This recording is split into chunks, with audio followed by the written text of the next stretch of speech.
साथियों नमस्कार। मैं नरेंद्र सिंह, राष्ट्रीय जनशक्ति पार्टी सेकुलर राष्ट्रीय महासचिव। पूरे दुनिया में महंगाई की आग लगने जा रही है। भारत भी उससे अछूता नहीं रहेगा। महंगाई इतनी बढ़ने जा रही है जो कल्पना से अलग होगा। सरकार कोई भी हो, लेकिन महंगाई बढ़ेगी। कारण उसका आतंकवादी हैं। अब आतंकवादियों के भी मजहब हो, धर्म हो, जाति हो, तो ये मैं नहीं कह सकता। लेकिन मैं जहाँ तक जानता हूँ कि जो आतंकवादी हैं वो उनका कोई धर्म और मजहब नहीं होता है। इसलिए मैं भारत के सभी नागरिकों से गुजारिश करता हूँ कि उनको मजहब, धर्म, जाति से जोड़ करके उसमें आप टिप्पणी करना बंद कर दें। अगर आप टिप्पणी करते हैं, समर्थन करते हैं इन आतंकवादियों का, तो राष्ट्रीय जनशक्ति पार्टी सेकुलर आपको राष्ट्रवादी नहीं मानती है। जिस राष्ट्र में रहते हैं उस राष्ट्र की हमारी कुछ नीतियां हैं। उन आतंकवादियों ने तमाम माताओं बहनों के बच्चों का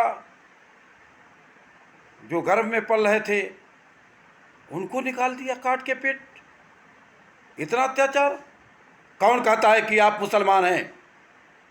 क्या आप मुसलमान इसी को कहते हैं? क्या इस्लाम इसी को कहते हैं? इस्लाम और मुसलमान को समझने की ज़रूरत है। मुसल्लम ईमान रहमान मुसलमान, जिसके दिल में रहम ईमान हो वह है मुसलमान। रहम को बेच दिया, ईमान को बेच दिया, किस बात के मुसलमान हो?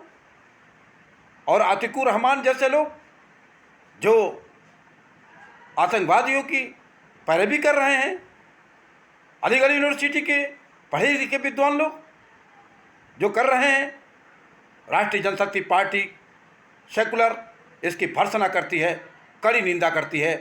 साथ ही भारत के जनता को ये बताना चाहते हैं कि किसी भी आतंकवाद का समर्थन हम भारतीयों को कभी नहीं करना चाहिए। भूल गए वो दिन जो बॉम्बे में घटना घटी थी, आतंकवादी घुसे, किसी हिंदू मुसलमान को पहचाना उन्होंने? उसमें मुसलमान भी मरे, हिंदू भी मरे, जो भी होटल में थे सब मरे। और आप बात करते हैं कि मुसलमान हैं। अरे मुसलमानों, हिंदुस्तान के मुसलमान भाइयों, मेरी बात ध्यान से सुनिए। इसमें राजनीति करने की कोई ज़रूरत नहीं है। अरे मुसलमान भाइयों, आतंकवादियों का समर्थन करने वाले आप कतई मुसलमान नहीं हो सकते, क्योंकि मुसलमान तो रहम और ईमान को पैदा करने वाला होता है। बेरहम कत्लेआम करने वाले, इन काफिर आतंकवादियों का साथ देने वाले और इनकी पैरवी करने वाले, आपको सख्त से सख्त सज़ा मिलेगी ऊपरी कोर्ट कचहरी में। इसलिए कि अगर कोई भारत का मुसलमान भूल चूक करके भी आतंकवादियों का समर्थन करता है तो हिंदुस्तान के सभी मुसलमान उनका बाइकाट करें, उनकी निंदा करें और उनका विरोध करें। निश्चित तौर से आतंकवादियों का कोई जाति धर्म नहीं होता। मैं बार बार कहता हूँ, भारत के प्रधानमंत्री माननीय नरेंद्र मोदी जी ने, इस देश के जो प्रधानमंत्री हैं, अगर देश हित में या कोई भी बयान देते हैं तो कोई ज़रूरी नहीं है कि उनकी हर बातों को काटा जाए। जबकि राष्ट्रीय जनशक्ति पार्टी सेकुलर, एनडीए या भारत के प्रधानमंत्री से कोई भी ताल्लुक़ नहीं रखते हैं, दूर दूर तक हम ताल्लुक़ नहीं रखते हैं। लेकिन जब अंतर्राष्ट्रीय जगत की बात आती है, अंतर्राष्ट्रीय सोच समझ की बात आती है, अंतर्राष्ट्रीय निर्णय की बात आती है, तो देश की जनता ने देश को आपको प्रधानमंत्री बनाया है।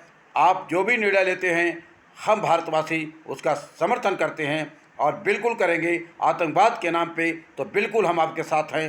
राष्ट्रीय जनशक्ति पार्टी सेकुलर भारत के प्रधानमंत्री के हर निर्णय के साथ है।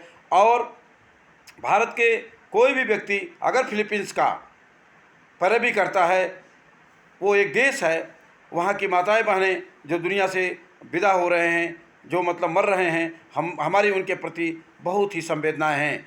या जो इजराइल में घटना घटी है, वहाँ पे जो हत्याएं हुई हैं, उसके लिए भी हम बहुत ही संवेदनशील हैं। इसलिए हम उनकी संवेदना व्यक्त करते हैं और इस तरह के जघन्य अपराधों का कड़ी निंदा करते हैं।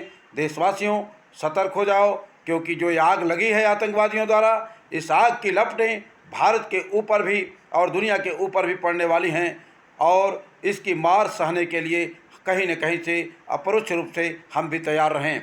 इसलिए हम सभी लोग शांति का माहौल पैदा करें, देश के अंदर कुछ भी इस तरह की वक्तव्य न दें जिससे कि हमारे राष्ट्र में, हमारे देश के अंदर कोई इस तरह की घटना घट सके। क्योंकि हमारे देश के अंदर तो बहुत सारे ऐसे पॉलिटिकल पार्टियां हैं जो कहीं न कहीं आतंकवादी संगठनों से भी जुड़ी हुई हैं।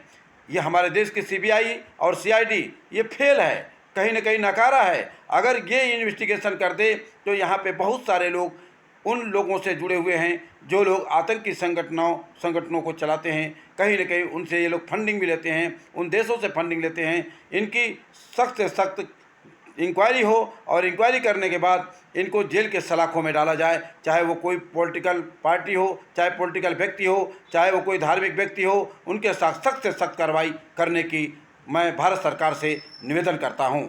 जय हिंद, जय भारत।